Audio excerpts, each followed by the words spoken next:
Welcome to Moore Intelligence. I'm Roland Main, and I'm here with Mark Fagan, who leads Moore's Manufacturing and Distribution Group. We're discussing the big pivot that firms are making to reshape their business models and reconfigure their supply chains. So Mark, why is there a need for the big pivot? Well, this need has been developing, Roland. The fourth industrial revolution, it's been advancing for several years now. It's driven primarily by technology, and it's created a more advanced relationship between the supplier and the ultimate consumer. COVID really has been an accelerator of 4.0 beyond just the effects of Amazon and eBay. In our Citrin Cooperman 2020 M&D survey, 44% of respondents were preparing to make a big pivot. That survey was of 200 middle market companies in the US, which were either manufacturers and or distributors, but this issue really is worldwide. So what are companies doing to actually make this pivot? So Roland, our survey pointed to three areas that they were responding to. The first was increased online sales. That's requiring a lot of these companies to change the way they approach selling and change their marketing focus to really emphasize these online sales, including cleaning up their websites, including changing customer service, maybe having 24-hour customer service, open on Saturdays, and so forth. The other is the change in the product demands as a whole. With COVID, there was a shift in what consumers were buying, and not only a shift in what they were buying, but how it was being delivered. And this all really created disruption for both manufacturing companies and distributors. And the last was the supply chain disruptions that were caused with COVID. And it was twofold. It was the amount of time to get from source to consumer, and also the cost from getting from source to consumer.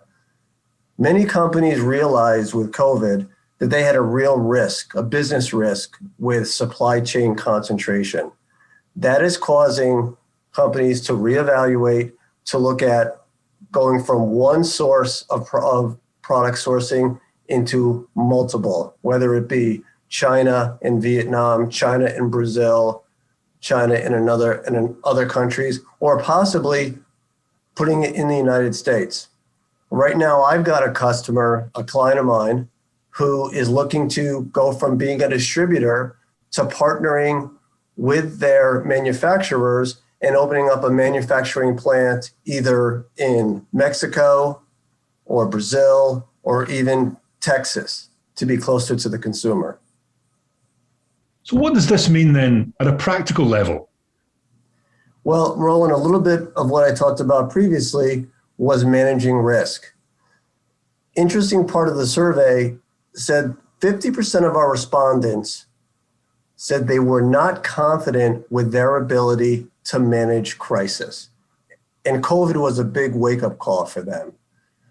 We found that companies that did well and really did the best at COVID during that COVID period had some very similar characteristics.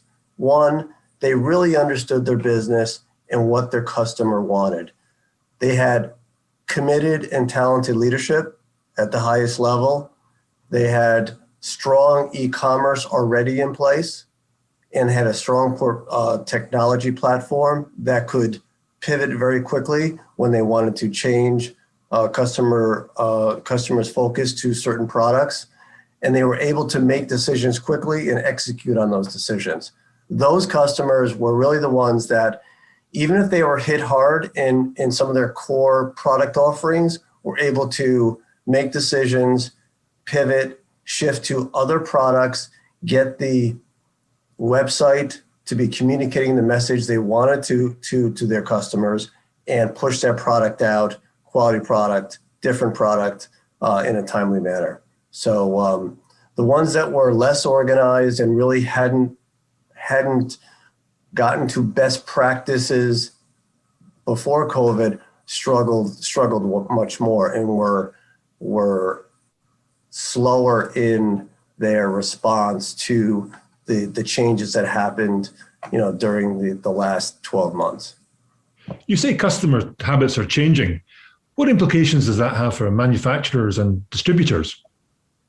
It's got massive implications. The biggest, obviously, is lack of sustainability. Will these companies be able to survive if they don't adopt to their customer needs? Customer habits are changing.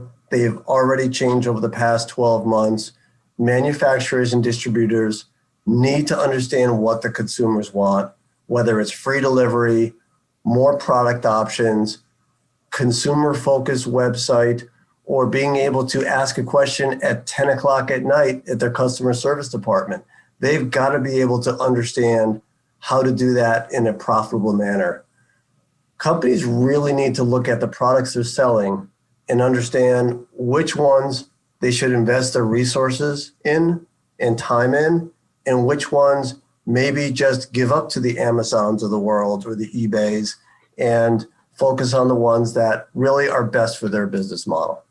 One of the things our survey indicates, and I think it holds true, especially over the next 5 years, is a very direct correlation between best-in-class technology and financial success. So that's going to be a critical part of the pivot that we've been talking about, is to be able to continue to invest capital, to keep up with technology, to understand your consumers using technology, and then capitalize on that. You say many companies are now investing in technology. What's that technology doing for them?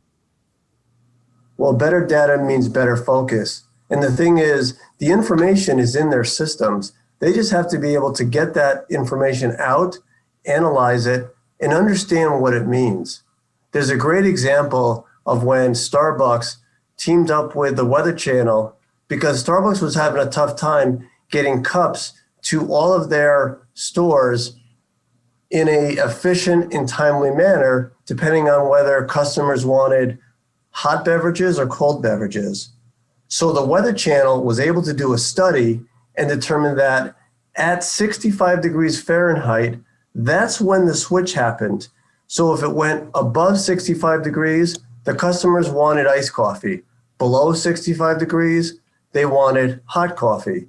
That enabled Starbucks to understand and predict where and when the cold coffee was going to be needed and the hot coffee. So that saved them millions of dollars after that study was done.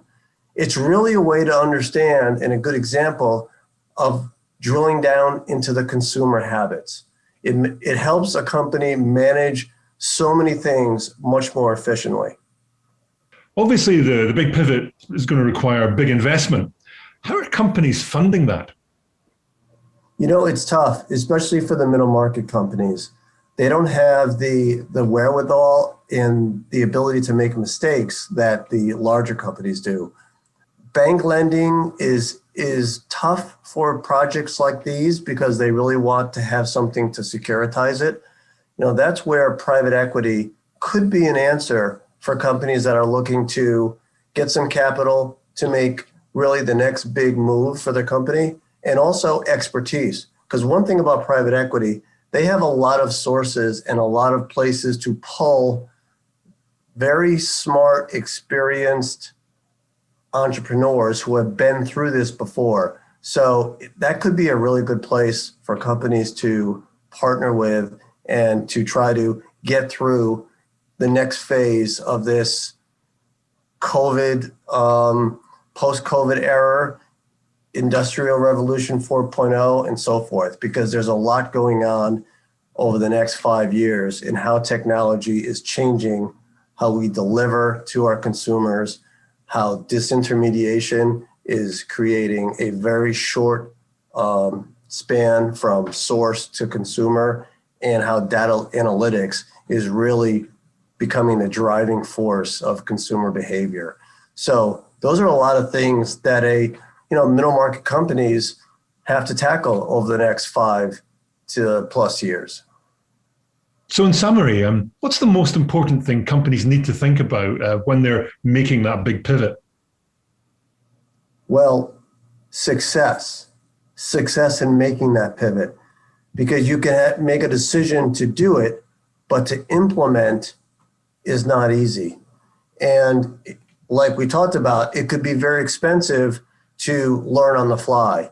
So there's a few things that I've seen make it successful, pivots like these. It's one, perform the right kind of due diligence before you start. Business pivots should be based on data and facts, not on emotion and opinion.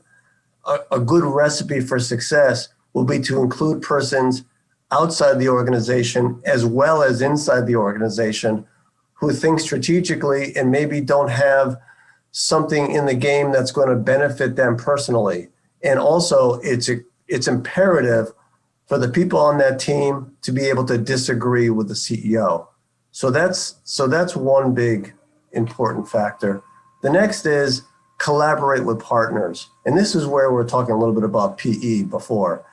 Changing your operating model in this environment is likely going to involve collaboration with your customers, with your suppliers, and people in the middle as you try to figure out how to innovate your products and services.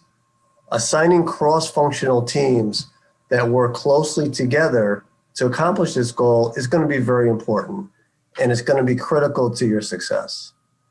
And then probably the last is the decision you make is never going to end. This implementation is going to evolve as it goes. It's going to include multiple smaller tactical and strategic decisions. Organizations that build a strong capability within them and to be able to make mistakes, learn from it, and then keep pushing forward and applying this commitment and the knowledge that they have gotten to is going to be really key for their success. It's really about sweat, and it's about keeping to your focus, keeping to your commitment, learning from your mistakes, and then just moving forward to the finish line. So those are three things that are really important for this. Well, Mark Fagan, thanks very much for your insight. Oh, thank you, Roland, and it was a pleasure doing this with you.